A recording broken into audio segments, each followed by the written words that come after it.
Hello guys, മലബാറിൽ നിന്ന് ബാംഗ്ലൂരിലേക്ക് പോവാത്തവരായിട്ട് ആരും ഉണ്ടാവില്ല അല്ലേ?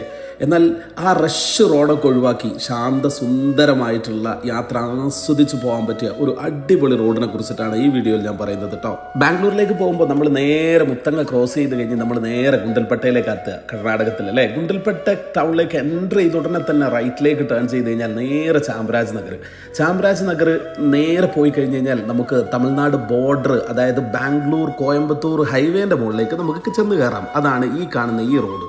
പൊന്നു, ഈ ഹൈവേ എടുക്കാൻ ഞാൻ പറയാനുള്ള പ്രധാനപ്പെട്ട ഒരു കാരണം എന്ന് പറയുന്നത്, മറ്റേ റോട്ടിലൂടെ, അതായത് ബാംഗ്ലൂർ മൈസൂർ നോർമൽ ഹൈവേയിലൂടെ ഒക്കെ പോകുമ്പോൾ വലിയ ടോളുകളും അതേപോലെ ഭയങ്കര റഷും അല്ലേ. എങ്കിൽ ഇതൊരു പ്രകൃതി സുന്ദരമായിട്ടുള്ള ഗ്രാമത്തിലൂടെ കടന്നു പോകുന്ന ഒരു നാഷണൽ ഹൈവേ കേട്ടോ, 948. ഇതിലുള്ള ഒരു പ്രാവശ്യമെങ്കിലും നിങ്ങളൊന്ന് യാത്ര ചെയ്ത് നോക്ക്. ഇത് നേരെ നമ്മൾ എത്തിക്കുന്നത്, നിങ്ങൾ ഈ റോഡ് എടുത്തു കഴിഞ്ഞാൽ നേരെ നമ്മൾ പോകുന്നത് നൈസ് റോഡ് ജംഗ്ഷനിലേക്കാണ്, നേരെ ബാംഗ്ലൂരിലേക്ക്. ബൈക്കൊക്കെ എടുത്ത് പോവുകയാണെങ്കിൽ നമ്മൾ ഒരിക്കലെങ്കിലും ഈ റൂട്ടൊന്ന് ആസ്വദിച്ച് പോകാൻ തയ്യാറുള്ളവരൊന്ന് ഇത് സെലക്ട് ചെയ്തിട്ടോ നേരെ നമ്മൾ കൊല്ലകൽ വഴി അല്ലെങ്കിൽ കനകപുര വഴി നേരെ ബാംഗ്ലൂരിൽ നൈസ് റോഡിലേക്ക് എത്തും. എവിടെയും നിങ്ങൾക്ക് സ്റ്റോപ്പ് ചെയ്യേണ്ട, എല്ലാ ടൗണുകളും ഓവർകം ചെയ്തുകൊണ്ടാണ് നമ്മൾ നേരെ ബാംഗ്ലൂരിലേക്ക് എത്തുന്നത്.